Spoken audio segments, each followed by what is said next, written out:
to Bibliophiles Audiophiles. On this episode, we are doing letter H in our ABC challenge. So we are doing The Haunting of Ashburn House by Darcy Coates. It was recommended to us by someone at the Sumiton Book Fest, Miss Laila. I hope she's listening. I really do too. I think she's like the one fan that listens. No, imagine she doesn't listen and she recommended this book. I'm gonna be like, oh well. Oh, we shout her out all the time too. We do, honestly. We talk about her a lot. I'm not gonna lie. This book is not on Kindle Unlimited. It is $4.99 on Amazon. If you have Spotify, it is free to listen. If you have premium, here is the description. There's something wrong with Ashburn House. The subject of rumors for close to a century. Its owner, Edith, refused to let guests inside and rarely visited the nearby town. Following Edith's death, her sole surviving relative, Adrienne, inherits the property. Adrienne's only possessions are a suitcase of luggage, $20, and her pet cat. Ashburn House is a lifeline she can't afford to refuse. Adrienne doesn't believe in ghosts, but it's hard to ignore the unease that grows as she explores her new home. Strange messages have been etched into the wallpaper. An old grave is hidden in the forest behind the house, and eerie portraits in the upstairs hall seem to watch her every movement. As she uncovers more of the house's secrets, Adrienne begins to believe the whispered rumors about Ashburn may hold more truth than she ever expected. The building has a bleak and grisly past, and as she chases the threads of a decades-old mystery, Adrienne realizes she's become the prey to something deeply unnatural and intensely resentful. Only one thing is certain: Ashburn's dead are not at rest. The trigger warnings are murder, death, gore, death of a parent, violence, and blood. Spicy. Alrighty. Reviews on Storygraph. The average rating is a 3.75. The first rating, 0 stars, so I'm assuming it's a DNF. Or no, it's not, because they read it. They said they enjoyed the story. However, the writing, not so much. I think the editor should have done another round. Coates including repetitive details of the most mundane activities and doesn't trust readers to make simple connections without them being spoon-fed to us. I like the overall plot, and the writing did get better towards the end, or maybe I just got used to it. Either way, I'd be open to reading another book by Coates and giving her work a solid try. I've heard so many good things. 5-star. Definitely lots of suspense. I felt some parts were a bit difficult to keep up with where she was in the house, and sometimes the layout didn't seem to match well, but overall it kept me wanting to turn the page and read more to know how it ended and what would happen next. On Goodreads, average rating is a 3.92. This 1 star says no, I just know. I was going to do this one, but I don't know how to pronounce this word. Which one? Weak and hackneyed? The cat was the only likable character. I don't understand all the praise-filled reviews. Dang. Wow, girl really came at it. 5-star. I enjoyed the spooky haunted tale by author Darcy Coates. It was creepy and mysterious, but not to the point of being spooked out of my skin. Still, it kept moving right along, and I'm giving it 5 for keeping me entertained. And Amazon, the average rating is a 4.3. The 5-star I picked is... the 1 star, sorry. 1 star I picked is, I'll start by saying I really enjoyed a couple of Darcy Coates books, especially Caro Haunt, but the 2 that involved zombies flat out stunk. This one in particular, the narrator's thoughts could have been handled differently. Overall, it was so stinking repetitive. I found myself starting to skim. It just seemed like a young person without writing experience wrote this book. Bad. Don't let this book ruin Darcy Coates for you. And the 5-star... You get exactly what is displayed on the cover. Nothing psychological here, it's all supernatural. There is also a nod to cat lovers near the end, which I also liked. I've read so many authors thus far, it isn't fair to call Darcy Coates my favorite yet, but at least I can remember her name because of this book. And that's that. Ew. Ew. Let's dive right in, shall we? Yes, jams. Samaj. Oh, Samaj, sorry. Samaj. There's some spoilers coming up, sweetie. You better cover your ears. Okay, so did you also... first, thanks, James. Oh, yeah, just no. Thanks, James. We are not thankful for him. Why not? He doesn't even listen. You know what? You're right. Does Jerry listen? Jerry? Our best friend Jerry, you mean? Jerry, of our course. good friend Jerry, does he? I'm pretty sure. I hope he does. He drives a lot, so I think he does. He will stop listening for a while, so that way when he has a really long drive, he'll just listen back to back to back. Oh, that's nice. So, yeah. He'll probably see this next year sometime. Hey, Jerry. Hey, Jerry. So, Wolfgang the cat, did you only see Beastie the entire time? No. It's a tabby with green eyes. Was it a tabby? I kept picturing a black cat. No, it's a tabby, dude. Sorry. he's acting crazy. Obviously, it shares his brain cell with the rest of the tabbies. You know what? That's fair. It's very, very fair. No, I only imagine Beastie the entire time. Because my cat is a tabby with green eyes, and he is the worst child that I have. So He's a fat taballard. he is a fat taballard. Yeah.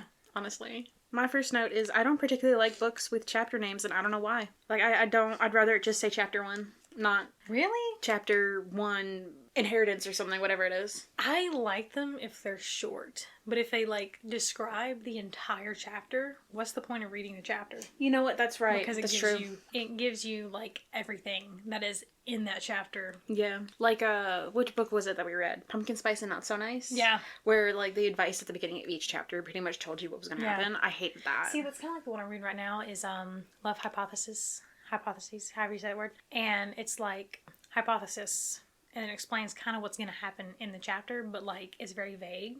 Pumpkin Spice basically just told you everything that's going to happen. So, like, that, like, if there's any authors here that care about our 2 cents, Yeah.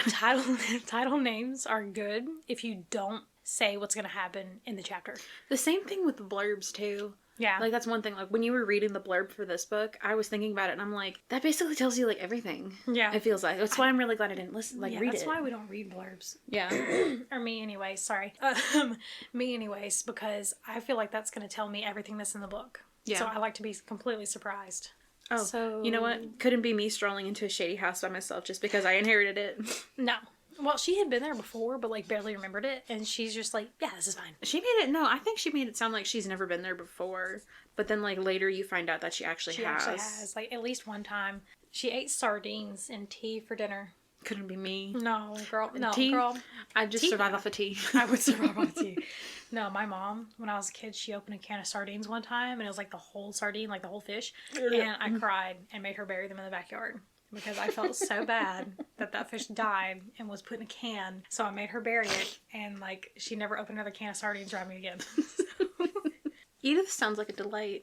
Oh, she does. Yeah. Was that the dead sister or the live sister? The one who gave Adrian the house. Yeah, she does sound like a delight. Yeah. I love how, like, Adrian's going through all this stuff, and then she finds a letter, like, was it midway or at least past midway through the book? She finds a letter from Edith, and she was like, oh, this would have been nice, like, a long time ago. Yeah, you know. But man, like, they were talking about Edith, and she's like, oh, she had this, like, really long hair that she always had up in a bun, and I'm like, dang, like, how gross could her hair possibly be? Because, like, I just kept thinking about, like, a crow's nest or something, you know, and it's never washed and stuff like that, you know. Yeah. Yeah, because she doesn't have power in the second floor, does she? Just power on the first floor. There was a weird thing with power. I know that for sure. I think, like, she talked about being, like, an old house. What did you think about was it 3 or 4 girls that brought her food? 4, okay.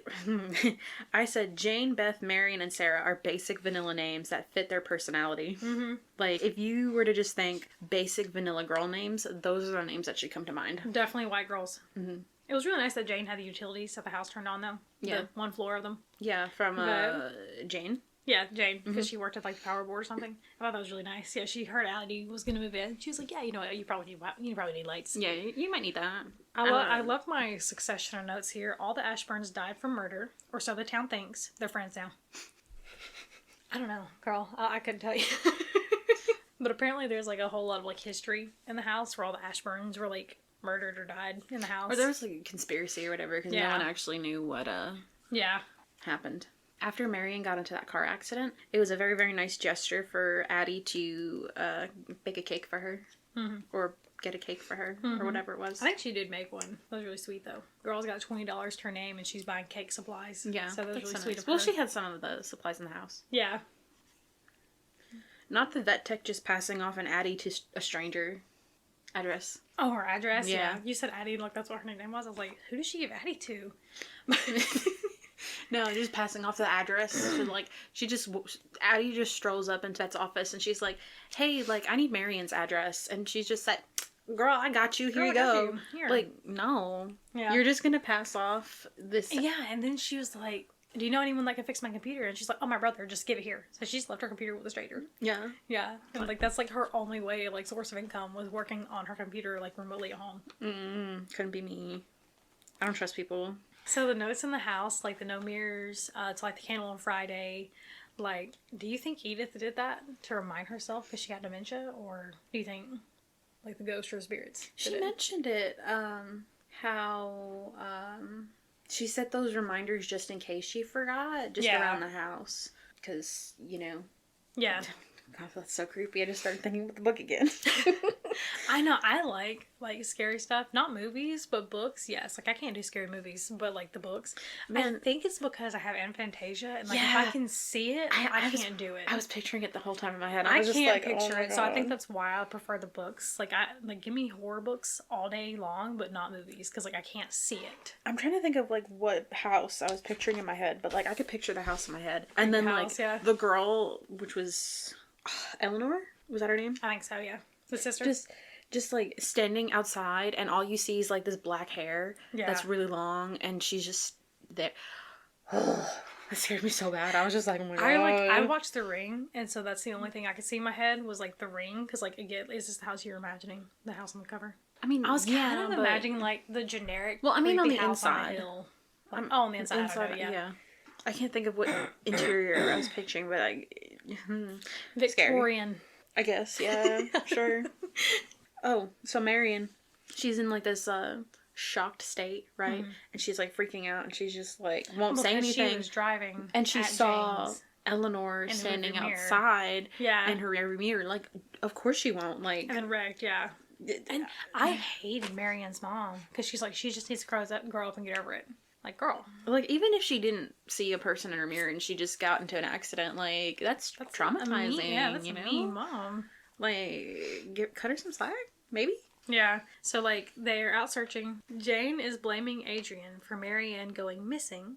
Then Adrian got lost, but not for long. You know, she's went around. They found Marianne near the house, lying on a grave, and, like, her nails are broken and brown because she's digging in the ground, trying to get to the grave. I don't think she was. What do you think she was doing? Maybe, like, Eleanor dragged her over there. Maybe. And she was trying to, like, not get dragged all the way over there. Yeah. I don't know, because, like, she's, like, had dug, like, a little hole. Well, Eleanor had to get out. That's true, yeah, that is true. I forgot about that. This is giving me the creepy car rolling. Yeah. Oh. Okay. Girl is having nightmares about a dead woman clawing out of a grave and going for her, and she's like, wow, spoopy, run? Maybe? Yeah, because, like...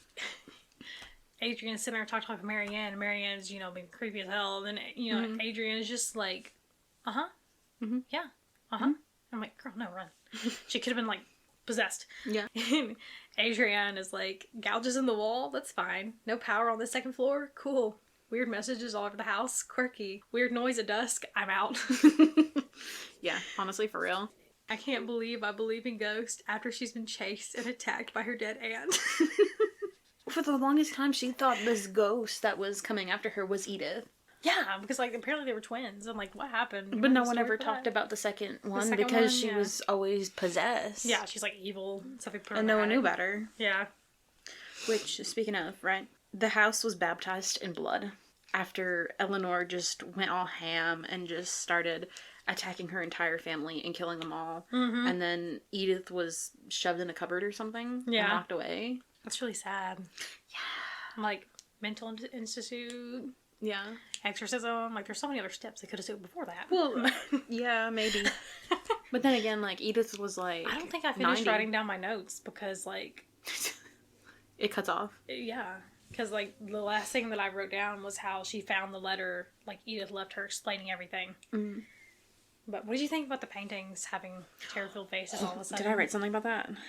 The portraits, like, contorting as, like, she was walking around the house and, like, Eleanor was, like, walking around with her. And, like, some of them are dead and, like, Eleanor's the only one alive and she's, like, smiling and everyone else is dead around her in the pictures. And I'm just like, oh. Yeah, that one gave me a chill a little bit. But that and the voice actor, whenever she was talking as Eleanor, oh my gosh. That was chapter 30. That made my skin I wrote that down.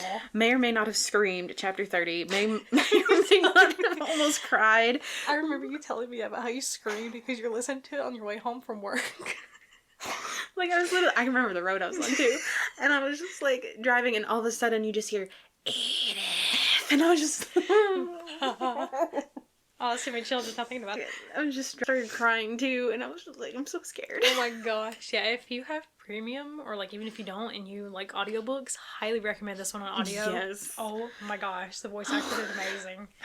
Chills. Who was the voice actor? Some people like know the names of their favorite voice actors, but I'm terrible with names, so let me just look it up. Oh, Jesus. I'm actually about to almost cry now. Don't cry. It was narrated by Eva Kaminsky. Or Ava. Some people say that as Ava, but it's Eva Kaminsky. She did amazing on that book. Yeah. Going back to, they're talking about what happened in, when the murders happened, because this guy is just like, yeah, I was there, whatever. I was there, man. I was there, man. So he's just like, yeah, the house was baptized in blood, and then he's just like, well, don't worry, Edith had the house remodeled. Well, like, That's fine. yeah, well, no, if your house was baptized in blood, Yes, that's like, fine. Burn it. I would probably remodel it a little bit too. Yeah. Like, girl. No, honestly, I believe in spirits and stuff like that, and like, you know, residuals and stuff like that. So like, if your house is baptized in blood, I would burn the whole thing down. Yeah. Move, Start over. and then build something new. That land is dead now. I would sell it and be done with it. I'm reading my next note. Lord. Sis really just jumped off the roof. Splat.